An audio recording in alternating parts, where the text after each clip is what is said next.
Was scammed by my Toronto pastor. What's from you? Any attack against your mind? This pastor has dark green glowing eyes. You will not hear the news of death. He's also accused of impregnating a church member. I command in the mighty name of Jesus. He also was accused of turning into a black cat. Away from you. Take it back.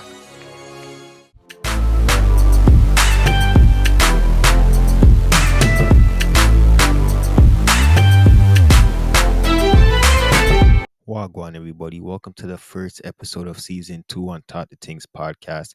Today, we're going to be talking about a pastor. Now, you see, this case is actually kind of scary when you think about something that's going on in his church because it's a church. But the main person that we're going to be talking about, his name is Kofi Danso, if I'm saying that correctly, and he's a pastor from Ghana, and he has a very, very popular church that's in Vaughan. It's on Western Road. A lot of people think it's in like North York, but it's Western Road in the Vaughan side. And the name of the church is Miracle Harina. Now, you see, this church, like I said, is a very popular church all over the Caribbean, Africa, North America, all over, because he performs many miracles. And I'm talking about real life miracles that the people them that are sitting in the congregation are looking and running around scared because of the miracles that are happening right in front of them. So they start to call this man a prophet. But many questions started to come up about this man, and we're going to get into all of these stuff because they started to become allegations. There were scandals. People wanted to know, where are you getting this power from? And you're going to see what I mean when I say that. Where are you getting this power from? And how is this man so rich? Where are you getting this money from? Something just wasn't right. I want to play you guys a TikTok video of one of his ex-members. And this is the video that made me want to talk about this case, because I've been seeing this church for years. I've been seeing this church. And a person that went there, like I said, their ex-member said that they had a bad encounter with him because they got scammed from him. And she's gonna break down the whole situation because it's crazy how it went down. But I want you guys to listen to her, and then I'm gonna read some comments, and then I'm gonna play a next video from her. So you guys listen to this, and I'm gonna be right back. I was scammed by my Toronto pastor. This man's name rhymes with Mofi Manso. A lot of people, especially in the African Caribbean community, might know exactly who this man is. This pastor has dark green glowing eyes when he prophesies, and has actually done quite a lot of miracles in the church. This woman went up for weight loss prayer, and I kid you not, her clothes dropped right off her body before everybody's eyes. She lost 25 pounds. I remember one time my mom told me to go up for prayer. I was like 18 years old and I had like $1,000 credit card debt and no job. So my mom told me to go up for prayer. Mofi Manso gave me special direction on these weird things to do. To sleep with the card under my pillow and put a rock outside during a full moon. Anyways, I did this 7-day prayer, and I kid you not, I got a job. So I called the credit card company to pay off my debts, and they said, "Jacqueline, I'm sorry, your credit card balance is $0." So from that moment on, we continued going to the church and being a loyal church family. Mofi Manso was also accused of impregnating a church member.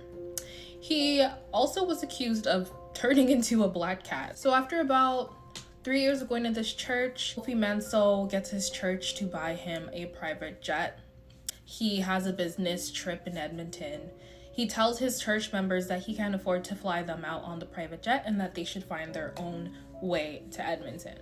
So at this time, my mom is super high up in the church, and they realize that, oh my gosh, Sister Blank's daughter is a flight attendant and she has flight discount. My mom convinces me that it's a good idea to help the church members out and give them some of my buddy passes. So I trust her and I do this. A month later, I got a call from my manager stating that there had been multiple flight books on one trip reservation code, and I was highly confused. I told my manager that I only gave my buddy passes to my pastor and his ministers. She said okay, she would do an investigation, so she did. Turns out that they try to do some type of 419 scam. It's like a Nigerian or African scam where essentially they can hack, systems. So they hacked the systems and they booked 17 round trip flights with just one round trip buddy flight. I was so heartbroken and disgusted. Well, I confronted the church members and the pastors, and they completely gaslit me. Not only did they not say sorry, but they didn't care. And that was the last time I ever stepped foot in the church. My only prayer is that Mofi Manso gets exposed just like TD Jakes. Everything comes full. So you guys just heard what she had to say, and that, we're gonna get into my thoughts about that whole situation at the end of the podcast. But I just wanted to read you guys some of the comments from both sides, from his supporters and from some people that went through the same thing, kind of like what she went through, not necessarily getting scammed in that scenario, but they left the church. A lady said, I just showed my mom this TikTok, and she said she went to that church and she's pretty sure he did a love spell on her, because after he prayed over her this one time, she kept having dreams about him. And next person said, Kofi Danso, if I hope I'm saying his name right, tried to get 7 bills from my mom for education prayer for my brother who was starting uni. Laughed my ass off. And next person said, I'm pretty sure those were rituals and witchcraft. Now I want to read you guys one of his supporters, one of his church members who made a comment. And she said, to all who is watching this video, don't let this woman's story cause you to say bad things about God's prophets. She was scammed by someone in my father's name and is speaking from a place of hurt. So you can kind of guess where people are coming from. And if you go to that video on TikTok, just search it up and you will see lots more comments of people saying the same thing. They think that this is witchcraft, it's obi, or something's not right. I went to this church for the first time ever and I had to run out that place and I never ever went back because they said that the vibe in that place was just very off for some people, right? Now, there was a whole situation. If you guys heard the lady saying it, if you were paying attention, she said that the members in the church bought him a private jet, which made me wonder, how much money does the people them in the church have that they're giving for the man to be able to pay for the rent for the church, pay the people that work in the church, pay whatever, and then still have money to pay private jet, to buy private jet. But it turns out the man actually stole the jet. I'm gonna play you guys the same lady, and she's gonna say a few things, and I'll be right back. I'm back with another part. So many people were questioning as to why this pastor would scam me for my buddy passes. And I have the answers. I can give you that. So it turns out his church didn't really buy him that private jet. He actually stole it. And this is an article you can Google. I found it on Google myself. But the article is just stating that him and another prophet friend decided to lease a plane and just not pay for it and just take it on bootleg flights. So in this year, they owed over $700,000 and they probably owe more today. So at the time, to me, I thought he was being selfish, but really I guess he was just broke and he couldn't afford to take his members on the flight. So I hope this answers everyone's question. Already, so you guys just heard what the lady had to say. Now, like I said, I'm going to give my final thoughts about that at the end, but I want to get into a next situation, a next scandal that happened with this church. And this is by far the biggest, if you ask me. The man went and had sexual relation with a lady in the church, got the lady in the church pregnant, and when she went to him to say that, I'm pregnant now because, we had sex or whatever, the man said, well, the Lord told me that you need to kill the baby, abort the baby. And then when now she goes to go to court to get money from him, the whole child support, whatever, how that thing goes, and they do paternity tests, and it came back that the man there couldn't be nobody else but him as a father. The man said, oh, well, she seduced me. She seduced me. So the story started to change. It went all over the place. But I'm going to play you guys, well, not play, but I want to read you guys some news article so you guys can understand fully in effect of what happened.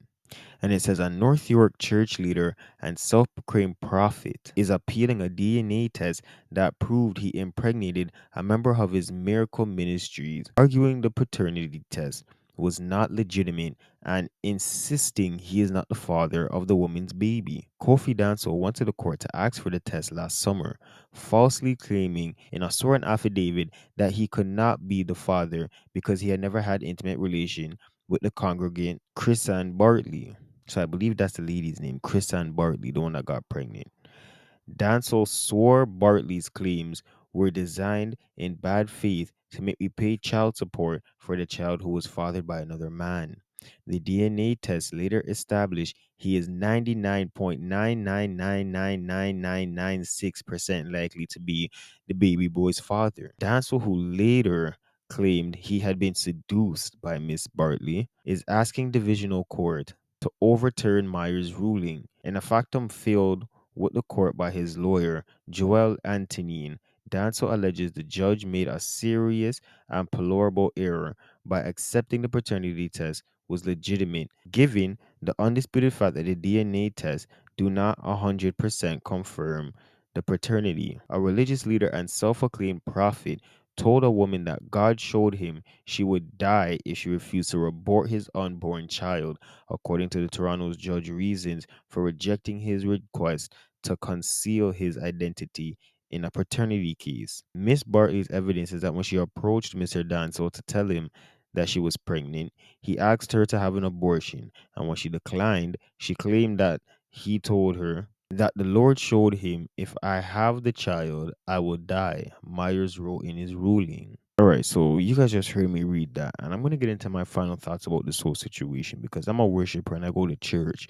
Um, I don't understand how people are still following this man, especially after the whole scandal with the baby mom and the him saying like the man's clearly lying. First, you said that it's impossible that can be your child because you never had sex with a lady. Now you're saying she seduced you. Then you're saying that the Lord told you that you have to she has to kill the baby, and if not, then you're gonna die too, which clearly just sounds like victim blaming, if that's the word that you can use. The man's trying to say like he's trying to like get in her head almost like, well, if you don't kill the baby, then you're gonna die, because he's trying to use a whole prophet thing that the Obeah that he's working at, the people gave him that name of prophet. He was trying to use it against her because that's the only reason why you would say something like that. Oh, abort the baby or else you're gonna die too. What? You know what I mean? And these are public knowledge. I got this off of CTV News. This is nothing that's secretive, but the church is still so big. I know many people that go to that church, but I know many people that ran from that church. As you guys seen on TikTok, there's a whole bunch of horror story in the comment section.